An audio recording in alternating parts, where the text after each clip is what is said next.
Namaste, Hari Om. Welcome to Shevadhi channel.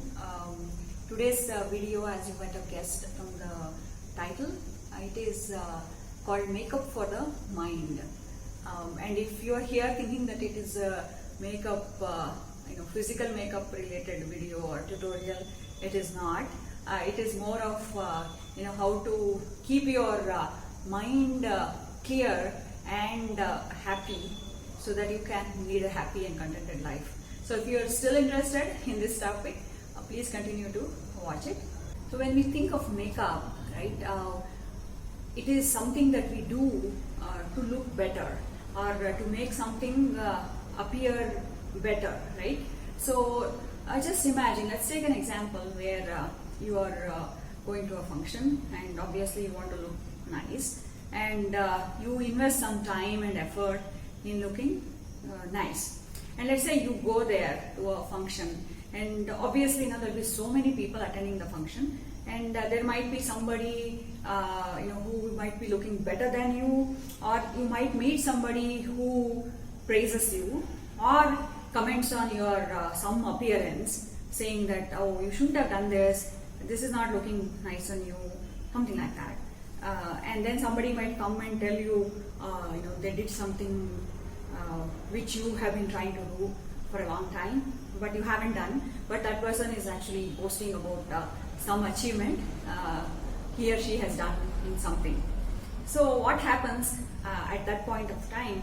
No matter how beautiful you are looking externally and how well you are presenting yourself, internally, if you are getting affected by all the comments and conversations or the situation that you are dealing with, and it has affected your mind, no matter how you are looking externally, it is bothering you internally, and it reflects on your facial expression and your body language, right? And that will continue to remain with you. When you come back home, you might just wash your makeup off, and that is gone, that external thing is gone, but internally you are affected, and that keeps bothering you, right?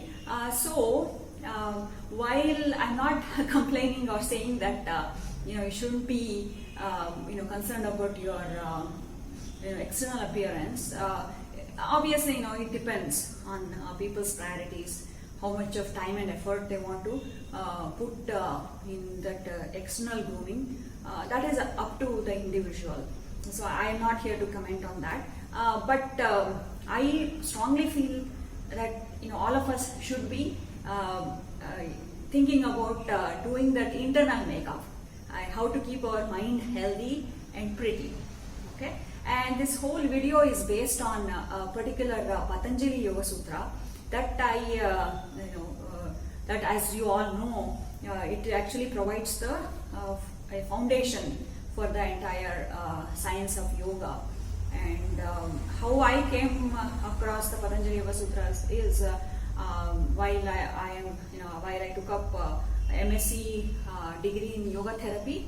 Patanjali Yoga Sutra, actually it is one of the subjects that we have to study, and basically the entire book is there, and if we study the sutras just for the sake of passing the exam, that knowledge won't remain with us. That is true for anything. If we just study something for the purpose of just like memorizing and spitting it out to get good marks, obviously we will forget it soon after that exam need is finished. But here, what I really like about the yoga course that I am doing is, if we try to inculcate the things that we are learning, it really does a great deal of positive influence in our life. So I thought I will share this particular Yoga Sutra with you and how I understood it when I was studying that particular Yoga Sutra. This particular sutra is Sutra number 33 in the very first chapter of Patanjali Yoga Sutra, and it is called Samadhi Pada. And I will just state the sutra, and then I will take up what it actually tells us and how we can incorporate the points that are mentioned in the sutra. The sutra goes like this: Maitri Karuna Muditopekshana sukha dukha punya punya vishayanam bhavanatas chitta prasadanam. So basically, I'll just do a quick translation and then we will delve deeper into the meaning of this sutra and do it by actually taking a situation and how we can see how we can react to a particular thing to keep our mind pretty. Okay. The meaning of this sutra is, if you cultivate friendliness towards those who are happy, or towards those who are happy or to happy situations, and karuna or compassion towards the people, either people or situations that are sad, and then mudita means cheerful attitude towards those who are doing virtuous deeds.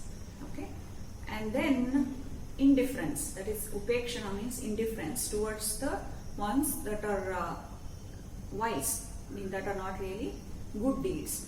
So the chitta is actually more than just the mind. In yogic terms, it's chitta actually is manas, buddhi and ahankara. So that is the ego, and then the intellect, and also the mind. So that actually comes under the word chitta. Prasadana means makeup, right? So Patanjali is saying, if you develop these attitudes towards these four types of attitudes towards these four types of people or situations, then it is actually the makeup for your chitta or mind that will keep you happy. So let's take the examples one by one. So this is kind of role playing that I think most of us are, those people who have taken up this leadership training or management training. The typical training model that we use is role playing, right? And also when we do these conversations, we tend to say, put yourself in the other person's shoes and think from that person's perspective, correct? So like that, when we are discussing this makeup for the mind, if we consider a situation and then see how we react and how we should react and how we should not react, then that would help to actually practice those in our life.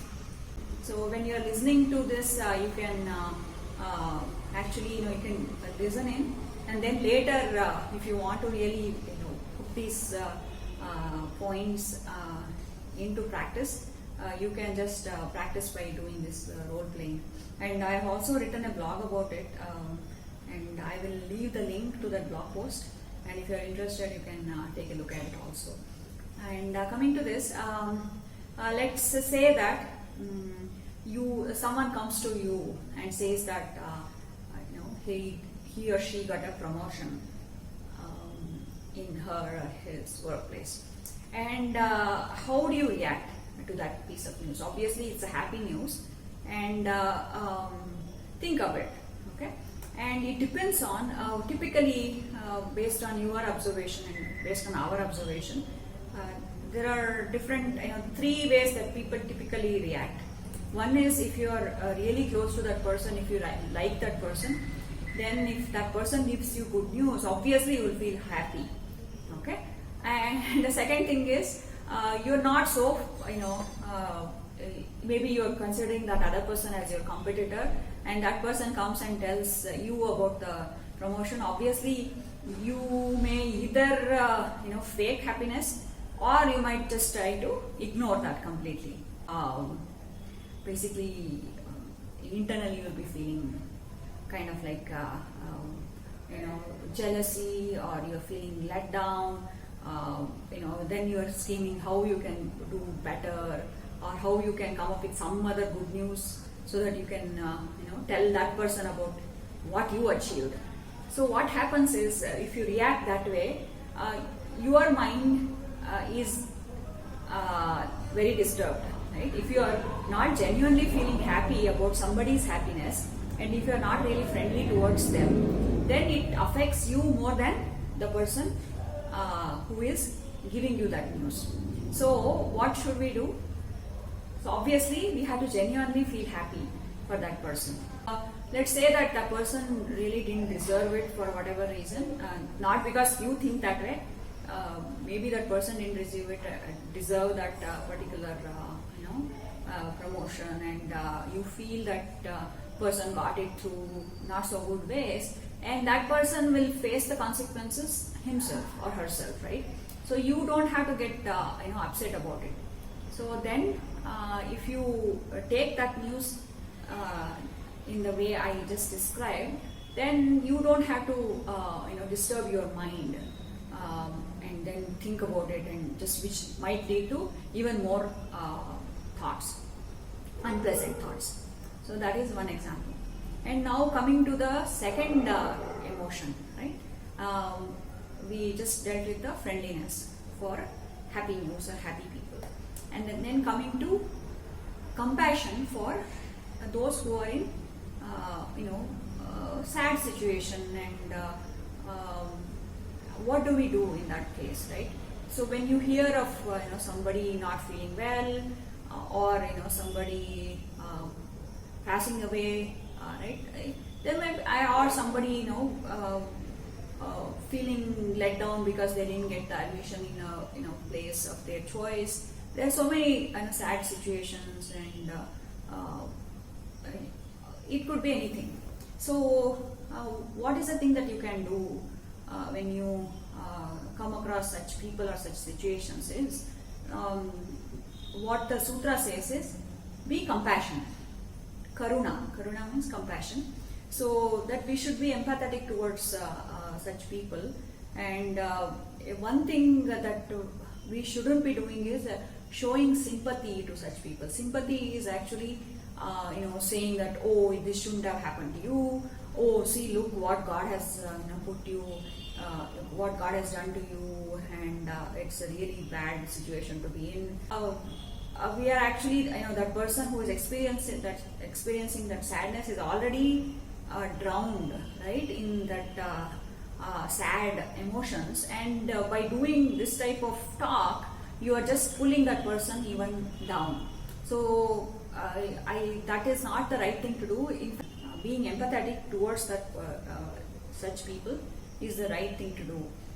Show compassion and be there and support them either emotionally or in any other manner that you can, if you can. But don't hurt that person in any way. Okay, and many times what happens is, depending on who is in the sad situation, based on that and what type of relationship you share with that person, that also plays a role in how we react to that person who is in a sad situation. But we should never consider that while we are responding to the people who are in not so good situation, because as you know, it can happen in this life, right? Next minute anything can happen in the next moment. We are okay at this moment, next moment we don't know, right? So we have to understand from that point of view, and be compassionate, be kind, and help in any way. But if you cannot do anything good for that person, please don't even hurt such people by saying either hurtful things, or by doing this type of talk like, oh, what happened to you, and this shouldn't have happened to you, God is so unkind, all those things. Please don't do that. Be compassionate and say that this is just a phase in your life, you will come out of it, and things will improve. So it is the case in everybody's life, right? There are always ups and downs, and somebody might be riding the wave, but next we don't know what will happen to the next person the next moment. So let us be compassionate towards people. Okay, so that is the second set of emotion. And third set is basically mudita, that is cheerfulness towards those who are doing good deeds, meritorious deeds. Let's say that you have a friend who is doing, a friend or a relative or some acquaintance or whatever, doing a good thing like doing social service or some charity work, and you come to know about it. So what you have to do is, at that point, typically some people, again depending on, there are so many, it takes all different sorts of people to make this world. But when you hear about somebody doing a good work, then we should be feeling kind of happy and showing that appreciation towards such people, right? If we should encourage and say, pat their back and say appreciate what they're doing, and recognize the value that they're adding through their virtuous deeds. So some people will be there who will try to nitpick and say, oh, that person is doing some charity work so that they can save in their taxes, or they might be doing this just to get some name and fame. They want their name to be printed in some book, or they want to make if by doing this charity they are getting some other income through some manner. People try to spread rumors even about people who are doing good things. So if people are genuinely doing good things and meritorious work, let us be happy for them. So that is the third set. And coming to the fourth set that this sutra talks about is being indifferent towards wrongdoings, right? So what happens is many a times, right, we will come across situations in people where they are not really doing some things that are either good for them or good for their family or for the society. If you really care about that person, you might try to correct them and trying to educate them why it is not good for anybody. But if they are not really willing to change, and no matter how much you try or how much anybody else tries, then we shouldn't be like going around talking bad things about them or bad mouthing them, right? So at that point, ignoring them or being indifferent towards them or towards such situation is the best approach. So that is the sutra, fourth set of that attitude towards what type of people. So if we follow these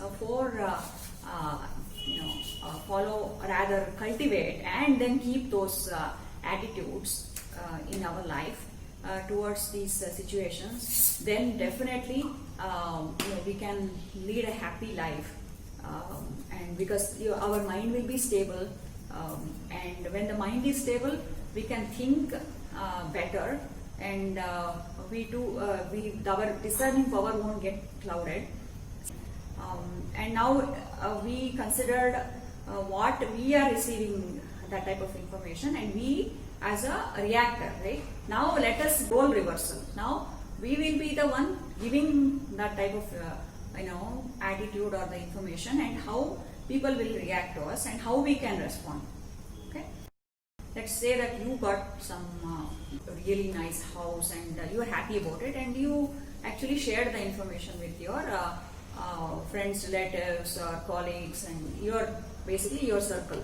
Okay, and obviously there will be people reacting to you in different ways. Some people will be genuinely happy, and some people obviously they will be like, oh okay, but some person they might mention that some other person bought a bungalow somewhere, and as well, like they're trying to downplay about your achievement, and so there are different people. So at that point, what you have to do is be friendly towards those people who are happy for you, right? And then who are trying to downplay your happiness, and then just ignore them, because if you are getting affected by such negative emotions that they are radiating, it is just going to affect your mind, right? Why do you want to spoil your happiness just because somebody said something or somebody didn't share that your happiness? So if you know how to handle these reactions, then you can remain happy, right? And let's say that you are in a very difficult situation. It could be your health affected, or you might be financially in not so good situation. That will be different. Basically you are in a difficult situation. uh, first of all, don't disclose things about your situation to everybody under the sun, because not everybody cares about what you are going through, and only those who really genuinely care about you, share your hardships with them. They can give you some guidelines about how to handle or how to cope with the situation that you are going through. So that type of suggestions and guidance are pointers that will definitely help you.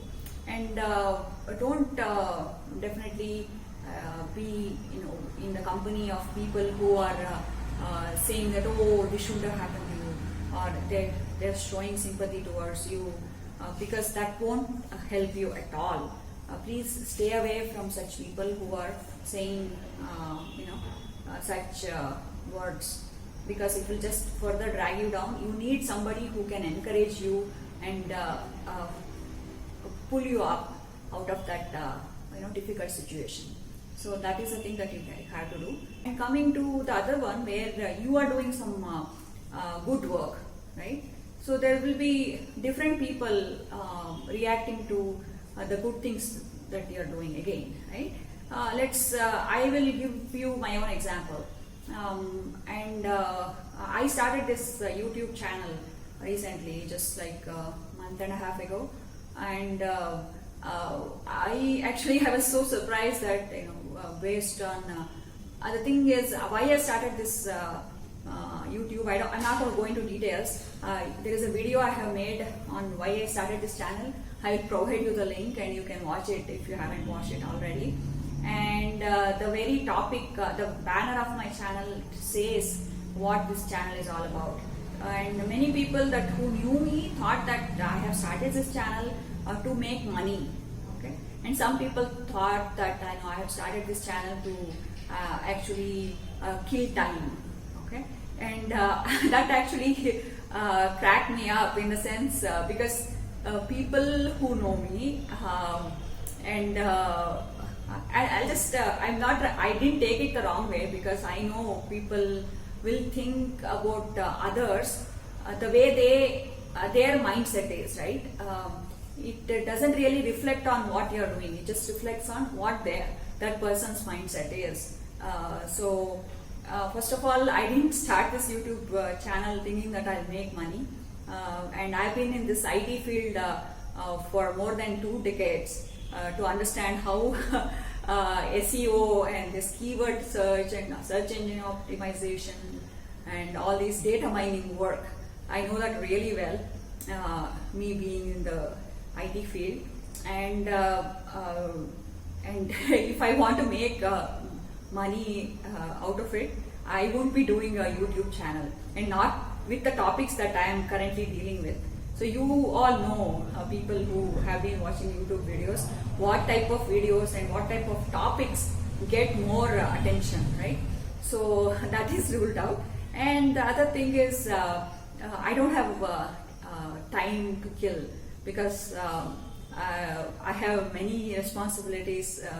I'm playing different roles in my as a mother, as a wife, and as a daughter and a daughter-in-law, and also as a professional.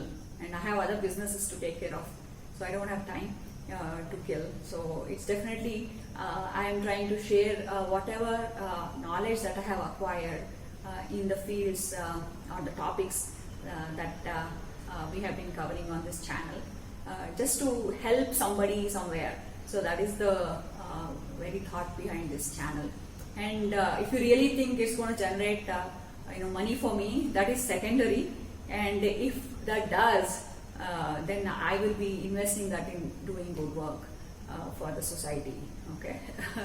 So that is just an example. So even if you do good work, people may not take it that way. They will say different things. So, but you have to take it in your stride, and remember one thing: when you do certain good things, and or if you do anything, right, don't try to do it to please somebody or to get some name, anything, right? You remember that you are answerable to your conscience, and if you believe in God, and you are answerable to God. So don't do anything just to please people. So that itself is the a thing that we should stop doing. That is what I feel. Definitely remember that you are answerable to your conscience and you are answerable to God. If you can keep these 2 points in mind and do your work, then you can be at peace with yourself. Okay. And coming to the bad things, right? When we are not doing not so good things, then people will react differently towards us, right? And there will be people encouraging some bad things that we are doing. Then we should first of all the realization has to come that we are doing bad things, right? And then if somebody points it out to you, then let's stop there and try to change ourselves and stay away from those people who encourage that bad behavior in you. Okay. I can give you my own example. I would get affected when people didn't treat me the way I treated them. So even though it's not in my nature to behave the same way towards them, I would have that in the back of my mind. When interacted with those people, I wouldn't be my normal self. Because I would remember the way that they dealt with me whenever I met with them. So whenever this happened, I would actually dwell on it, and that would affect me the entire day, and all those things. It wasn't really helping me. And my husband actually pointed it out. I mean, you have to develop thick skin and not to be affected by it. So partly he was correct. Developing a thick skin does help, but that definitely, having that thick skin can be different, because you can either react violently or be rash to that person on their face, or you can forget that past experience and try to be normal. You don't have to go out of your way to please that person, because they may not deserve it, right? But at the same time, you don't have to be bad to them or rude to them, but just be normal, and don't lose your principles or your value in life while dealing with such people. Because if you go to their level, you are actually losing your values, right? Instead, try to radiate that positive energy, so that might either change them or you can be at peace with yourself. Okay, so that's the other point. And before I conclude, I'll just say that people will think, and we all question ourselves, is it really doable? It's all good to read in a book or talk about it, but can we really practice these in our lives? And believe me, we can. If we think we can, we can. Even people actually have done research in this field of psychology. What they say is 50% of how we feel, how we react, because the mind is basically a conglomeration of thoughts, right? And thoughts in turn give rise to emotions, and if the thoughts, if we keep doing that, again and again, the same pattern of thoughts, that becomes our attitude, right? So it is in our own hands to develop the right attitude. So coming back to the research data that has been published, so basically 50% is your the thing that you are born with, right? And then your initial upbringing. Okay, that is the makeup of genetics makeup, that you don't have much control about it, but the remaining 40% is in our own hands. If we are determined to be happy and determined to make our life better, that we can definitely change ourselves. Okay, that 40%. Only the 10% is dependent on the society, so-called, our situation that we deal with and the people that deal with. So it is a very compared to the 90% which we can actually work on, compared to the only the 10% that is actually controlled by the external conditions. I think we can definitely try to inculcate all these points that are mentioned in this Patanjali Yoga Sutra that we just discussed. And I am grateful to God that I got a very good upbringing, and my parents brought me up with good value system to be kind and caring towards others, and give importance to education and right values and spiritual attitude and belief in God and all those things. So, and I'm grateful to my parents and obviously the Almighty and the gurus that I've had interaction with all along for giving me that mindset.